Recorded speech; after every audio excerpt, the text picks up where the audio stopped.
Hello friends, कैसे हैं आप लोग? My name is Jignesh Parmar. Welcome to my YouTube channel Jigs Pharmacy. So today we will discuss about energy losses. So let's start.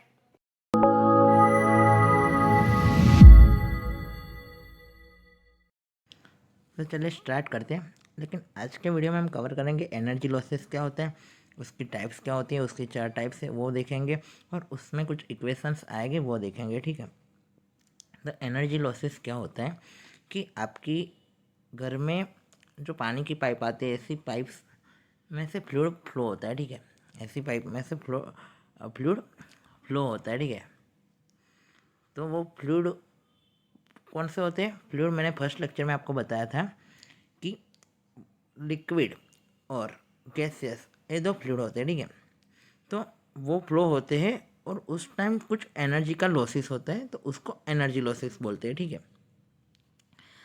Energy losses 4 types के होते हैं। ठीक है, frictional losses, losses in fitting, enlargement losses और contraction losses. ठीक है, तो हम पहला देखेंगे फ्रिक्शनल लॉसेस। ठीक है, तो फ्रिक्शनल लॉसेस को आपको नाम से समझ में आ रहा होगा कि फ्रिक्शनल लॉसेस मतलब फ्रिक्शन लगने की वजह से कुछ एनर्जी में लॉसेस आ रहा होगा, इसलिए उसको फ्रिक्शनल लॉसेस बोलते होंगे। ठीक है, तो ये पाइप है आपकी लंबी वाली पाइप, ऐसे पाइप में से आपका ये जो सरफेस होगा या आपकी दीवार होगी पाइप की, वहाँ से पानी टकरा के जाएगा। ठीक है, वहाँ से पानी फ्लो होगा, वहाँ पे फ्रिक्शन होगा और उससे हीट पैदा होगी। तो वहाँ पे हीट पैदा होने की वजह से एनर्जी में कुछ लॉसेस आएंगे, तो उसको हम एनर्जी लॉसेस बोलते हैं। ठीक है, फ्रिक्शनल लॉसेस होगा, वहाँ पे फ्रिक्शनल लॉसेस होगा। फ्रिक्शनल लॉसेस अगर मान लीजिए कि आपकी जो पाइप है अंदर का सरफेस रफ है, तो एनर्जी लॉसेस क्या होगा? एनर्जी लॉसेस ज़्यादा होगा। ठीक है, वहाँ पे वेलोसिटी जैसे बढ़ेगी वैसे एनर्जी लॉसेस ज़्यादा होगा। ठीक है, इन ऐसे होगा। उसके बाद क्या होगा कि वेलोसिटी बढ़ने के बाद क्या होगा कि आपका अगर गाढ़ा मतलब विस्कस लिक्विड है तो क्या होगा? विस्कस लिक्विड में विस्कस लिक्विड है तो भी वो मतलब कि उसका विस्कस लिक्विड तो एनर्जी लॉसेस ज़्यादा होगी। अगर टर्बुलेंट फ्लो है या विस्कस फ्लो है उस पर भी वो अपना क्या है कि वो एनर्जी लॉसेस कैसा होगा वो असर करता है। ठीक है, अगर ज़्यादा है विस्कस लिक्विड मतलब कि विस्कस लिक्विड होगा तो क्या होगा कि डेंसिटी ज़्यादा होगी। अगर डेंसिटी ज़्यादा है तो आपका एनर्जी लॉसेस भी ज़्यादा होगा। उसके बाद क्या होगा कि लेंथ, अगर आपकी पाइप मान लो कि ऐसे लंबी पाइप है आपकी, ठीक है, लंबी पाइप होती है तो क्या होता है? एनर्जी लॉसेस ज़्यादा होगा। ठीक है, लेकिन जब आपका पाइप का डायामीटर ज़्यादा हो तो एनर्जी लॉसेस कम होता है। लाइक मान लीजिए आपके पास 2 पाइप है। ठीक है, एक पाइप इतना है, इसका डायामीटर इतना है, ऐसे मान लीजिए, और एक पाइप आपका इतना है, इसका इतना डायामीटर है। तो एनर्जी लॉसेस किस में ज़्यादा होगा, किस में कम होगा? इस वाले में एनर्जी लॉसेस कम होगा। ठीक है, क्योंकि उसका डायमीटर बड़ा है। ठीक है, ज़्यादा है, और इसमें ज़्यादा एनर्जी लॉसेस होगा क्योंकि छोटा है, तो वो इन्वर्सली प्रोपोर्शनल होगा। ठीक है, मतलब कि यहाँ पे जो इन्वर्सली प्रोपोर्शनल वेलोसिटी के बाद की वो डायरेक्टली प्रोपोर्शनल है, डेंसिटी आपकी डायरेक्टली प्रोपोर्शनल होगी एनर्जी लॉसेस को। उसके बाद क्या होगा? लेंथ, पाइप की लेंथ में भी वो डायरेक्टली प्रोपोर्शनल है, लेकिन जो डायमीटर वहाँ पे इन्वर्सली प्रोपोर्शनल होगा। तो वहाँ पे एक आपको फ्रिक्शनल लॉसेस को मेज़र करने के लिए एक इक्वेशन दिया है, जिस इक्वेशन को बोलते हैं फैनिंग इक्वेशन। क्या बोलते हैं? Fanning equation. तो इस इक्वेशन में क्या दिया है कि delta P F is equal to F U to F U square L rho by D. इसका मतलब क्या है कि एफ तो फ्रिक्शनल फैक्टर है आपका। ठीक है, फ्रिक्शनल फैक्टर है आपका एफ। डेल्टा पी एफ क्या है? प्रेशर ड्रॉप है। Delta P F pressure drop है। लेकिन आपका जो यू स्क्वायर है मतलब कि जो हमने डायरेक्टली प्रोपोर्शनल जो है वो क्या है? जो डायरेक्टली प्रोपोर्शनल है वो सब ऊपर है, यहाँ पे देखिए यू स्क्वायर। ठीक है, उसके बाद length of the pipe L, उसके बाद रो मतलब कि आपकी डेंसिटी, और अपन जो डायमेंशन है आपका पाइप का डायमेंशन डी वो नीचे है। ठीक है, इन्वर्सली प्रोपोर्शनल इसलिए नीचे आएगा। तो ये इक्वेशन है आपकी, ये आपको याद रखनी है। और ये इक्वेशन कब यूज़ होगी, जब आपका फ्रिक्शनल लॉसेस होगा साइड पाइप से पास होने के टाइम, फ्लूइड कब पास होगा, साइड पाइप से पास होगा, तब आपका एनर्जी लॉसेस यूज़ होगा। ठीक है, फ्रिक्शनल लॉसेस का ये इक्वेशन यूज़ होगा। सो ये था फ्रिक्शनल लॉसेस। अब हम आगे देखते हैं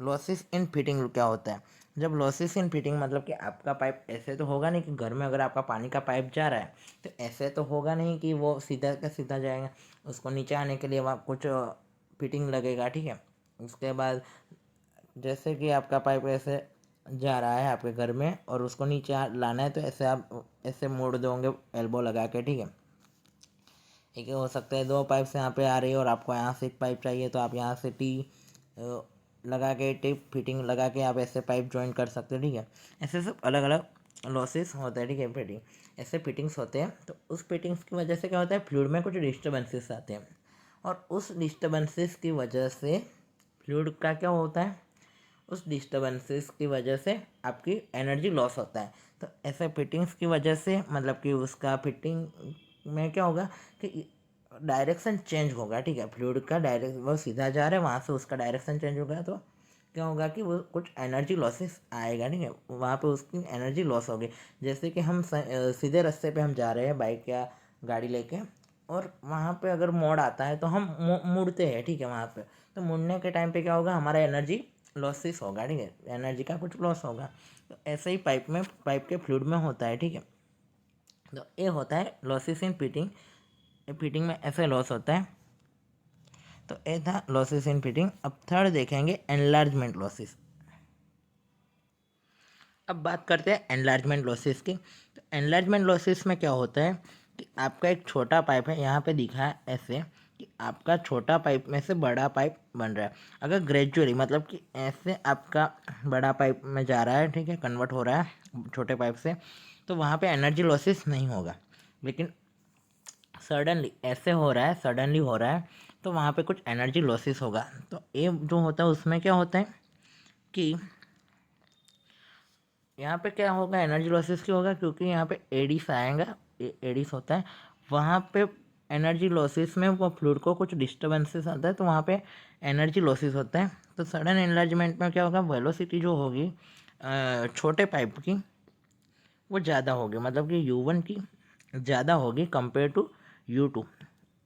ऐसे वेलोसिटी वहाँ पे U1 की ज़्यादा होगी, इसलिए क्या होगा कि sudden enlargement losses delta HE equals to U1 minus U2 square आएगा। ठीक है, अपन 2G, मतलब कि ग्रेविटेशनल फोर्स तो लगेगा ही। ठीक है, उसमें भी फ्लूइड आता है तो ग्रेविटेशनल फोर्स होता है।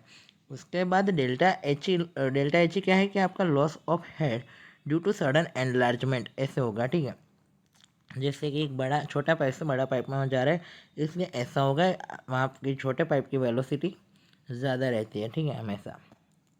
उसके बाद हम आगे देखते हैं, आपको इक्वेशन याद रखना ज़रूरी है।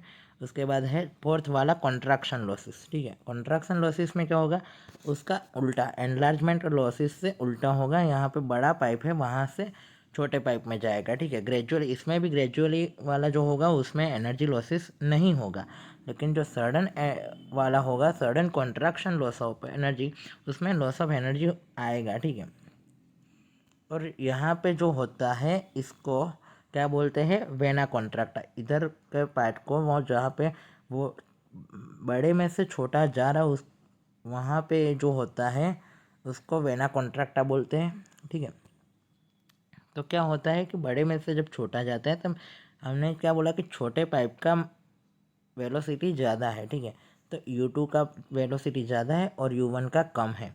तो क्या होगा, U2 और यहाँ पे U1 का इतना कम है कि नेग्लिजिबल, मतलब उसको गिनने, मतलब कि बहुत ही छोटा है इस कंपेयर टू U1। ठीक है, कंपेयर टू U1 बहुत ही छोटा है U1। ठीक है, तो क्या होगा कि U2 की वेलोसिटी ज़्यादा है, इसलिए इन लोगों ने इक्वेशन में क्या किया, delta HC is equal to KU2 square, Q1 ही लिया ही नहीं, U2 स्क्वायर अपन 2G ऐसे लिया। और डेल्टा HC क्या है, लॉसेस इन है ड्यू टू सडन कॉन्ट्रैक्शन जो मीटर में आएगा, ठीक है, सडन कॉन्ट्रैक्शन का losses in head due to sudden contraction. के क्या है आपका कंस्टेंट है, और U2 वो आपकी वेलोसिटी, वेलोसिटी का यूनिट क्या है, मीटर पर सेकंड है, ठीक है। तो ये था आपका कॉन्ट्रैक्शन लॉसेस। तो ऐसे होता है। आपको यहाँ पे आपकी चारों टाइप्स याद रखनी है। कॉन्ट्रैक्शन लॉसेस क्या है, ठीक है, आपको यहाँ पे सब याद रखना है।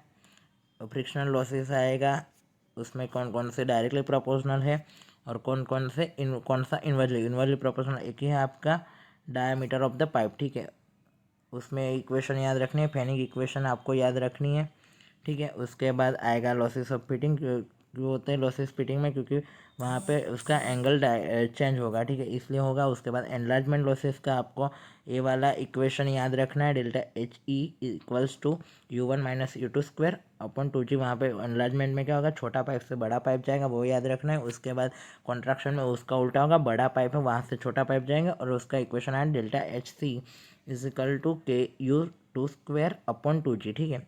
तो ये था हमारा पूरा एनर्जी लॉसेस।